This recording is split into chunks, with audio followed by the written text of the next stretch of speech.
भगवान शिव ने बताया अमर होने का रहस्य। अमरनाथ हिंदी के दो शब्द अमर अर्थात अनश्वर और नाथ अर्थात भगवान को जोड़ने से बनता है। एक पौराणिक कथा के अनुसार जब देवी पार्वती ने भगवान शिव से अमर्त के रहस्य को प्रकट करने के लिए कहा जो वे उनसे लंबे समय से छुपा रहे थे, तो यह रहस्य बताने के लिए भगवान शिव पार्वती को हिमालय की इस गुफा में ले गए ताकि उनका यह रहस्य कोई भी ना सुन पाए, और यही भगवान शिव ने देवी पार्वती को अमर का रहस्य बताया। पुराणों में वर्णित है कि एक बार माता पार्वती ने भगवान शिव से पूछा, आप अजरमर हैं और मुझे हर जन्म के बाद नए स्वरूप में आकर फिर से वर्षों की कठोर तपस्या के बाद आपको प्राप्त करना होता है। मेरी इतनी कठोर परीक्षा क्यों? और आपके कंठ में पड़ी यह नरमुंड माला तथा आपके अमर होने का रहस्य क्या है? भगवान शिव ने माता पार्वती से एकांत और गुप्त स्थान पर अमर कथा सुनने को कहा, जिससे कि अमर कथा कोई अन्य जीव ना सुन पाए, क्योंकि जो कोई भी इस अमर कथा को सुन लेता है वह अमर हो जाता।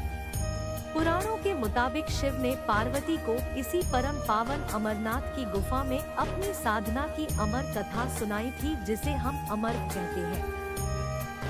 कहते हैं। भगवान भोलेनाथ ने अपनी सवारी नंदी को पहलगाम पर छोड़ दिया, जटाओं से चंद्रमा को चंदनवाड़ी में अलग कर दिया और गंगाजी को पंचतरणी में तथा कंठाभूषण सर्पों को शेषनाग पर छोड़ दिया। इस प्रकार इस पड़ाव का नाम शेषनाग पड़ा। अगला पड़ाव गणेश पड़ता है। इस स्थान पर बाबा ने अपने पुत्र गणेश को भी छोड़ दिया था, जिसको महागुणा का पर्वत भी कहा जाता है। पिस्सू घाटी में पिस्सू नामक कीड़े को भी त्याग दिया।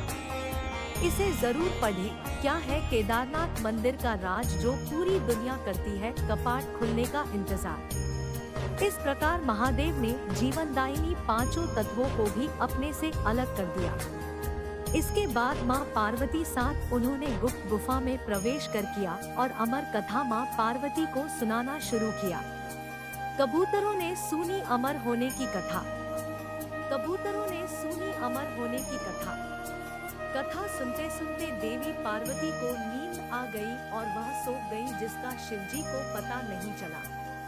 भगवान शिव अमर होने की कथा सुनाते रहे। उस समय दो सफेद कबूतर शिव जी से कथा सुन रहे थे और बीच बीच में घूंघू की आवाज निकाल रहे थे। भगवान शिव को लगा कि माता पार्वती कथा सुन रही है और बीच बीच में हुंकार भर रही है। इस तरह दोनों कबूतरों ने अमर होने की पूरी कथा सुन ली। कथा समाप्त होने पर भगवान शिव का ध्यान पार्वती की ओर गया जो सो रही थी। जब महादेव की दृष्टि कबूतरों पर पड़ी तो वे क्रोधित हो गए और उन्हें मारने के लिए आगे बढ़े। इस पर कबूतरों ने भगवान शिव से कहा कि हे प्रभु, हमने आपसे अमर होने की कथा सुनी है। यदि आप हमें मार देंगे तो अमर होने की यह कथा झूठी हो जाएगी। इस पर भगवान शिव ने कबूतरों को जीवित छोड़ दिया और उन्हें आशीर्वाद दिया कि तुम सदैव इस स्थान पर शिव पार्वती के प्रतीक चिन्ह के रूप में निवास करोगे। अतः यह कबूतर का जोड़ा अजरमर हो गया।